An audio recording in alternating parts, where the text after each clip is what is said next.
In the name of Allah, the Gracious, the Merciful, welcome to my channel.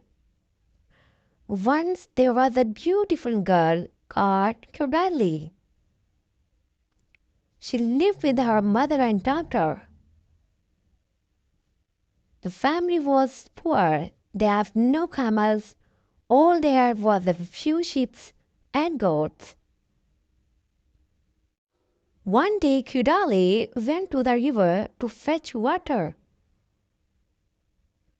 But on the way home she fell and spilled her water. "Oh, my water!" she cried. Bitaro, a rich man, was there. He heard the girl's voice and went up to her.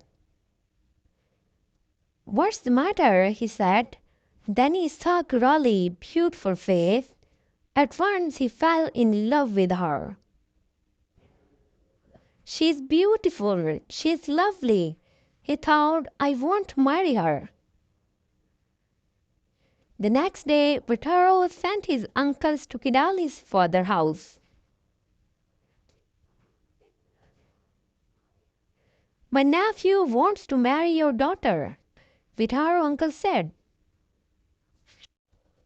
"What will he give me for her?" asked Kidali's father. "He will give you everything he has," said the young man's uncle. "And how much is that?"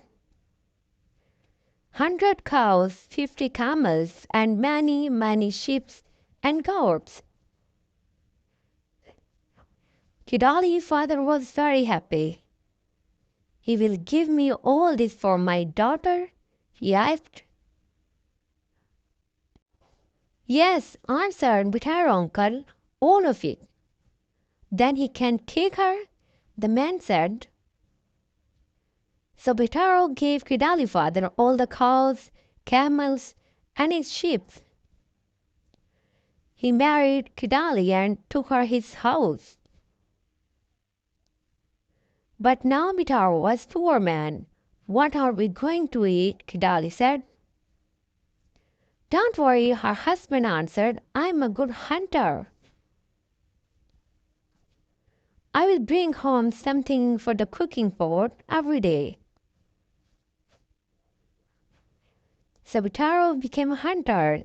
Every day he went out and killed an animal. Every evening he boiled it and Kidali cooked it. For their supper they were very happy. One day Kidali's father came to visit her daughter. "Well, daughter, how are you?" he said. "I'm very well, father," said Kidali.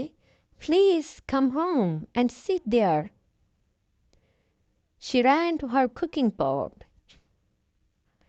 "I must give you, my father, something to eat," she thought.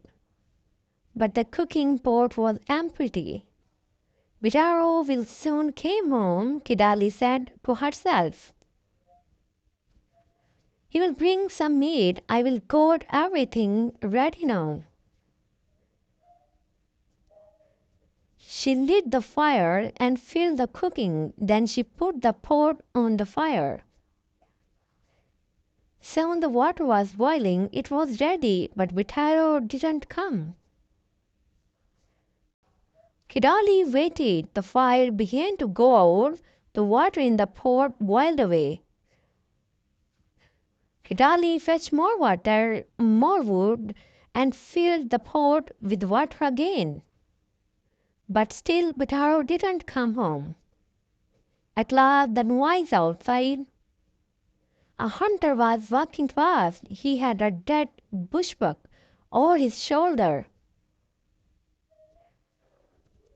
But the man was not Bitaro, it was her neighbor.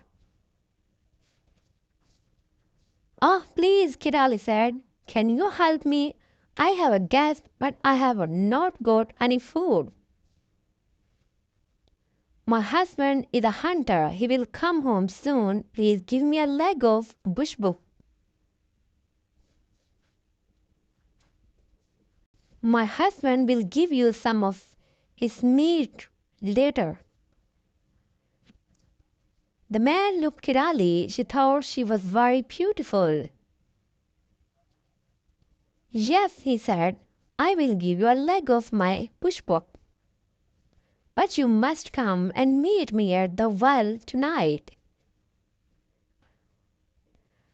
What can I do? Kirali thought. I must give my father some food.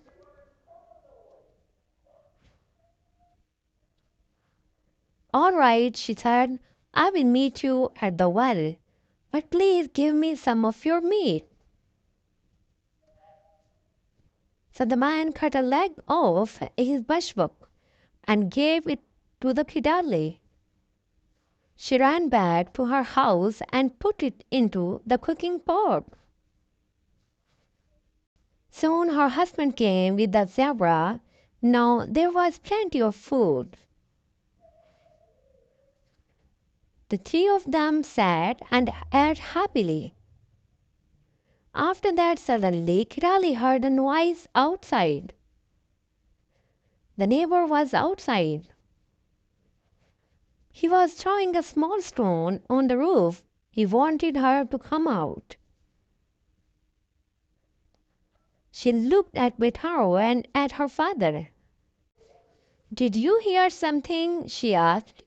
It was nothing, just it was the wind. They both said the hunter threw another stone on the roof, but Kidali didn't say anything.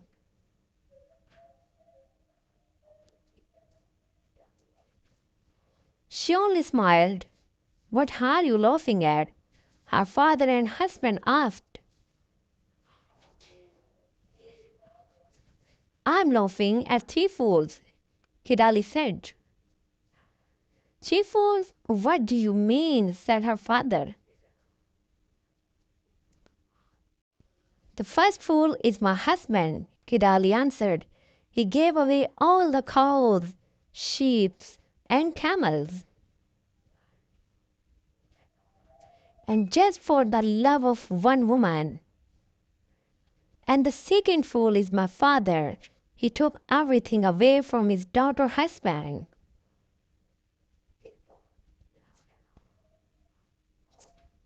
And the third fool, the man outside. He thinks I will meet him at the well because he gave me a leg of his bushbook. The hunter outside the house heard Kidali's words. He afraid of her husband and ran away. Kidali's father was ashamed. You are right, my dear daughter. I made your husband a poor man. I will give him back half his animals. Only Bitaro was happier. My wife is so beautiful. He said, but she is sensible too. I'm very lucky man. Thanks for watching my channel. This is not only a story but also an opportunity to improve your English language skill. It also helps to enhance your English. So please subscribe my channel and hit the bell button for more videos. Do follow me, like, share and comments below. Take your care.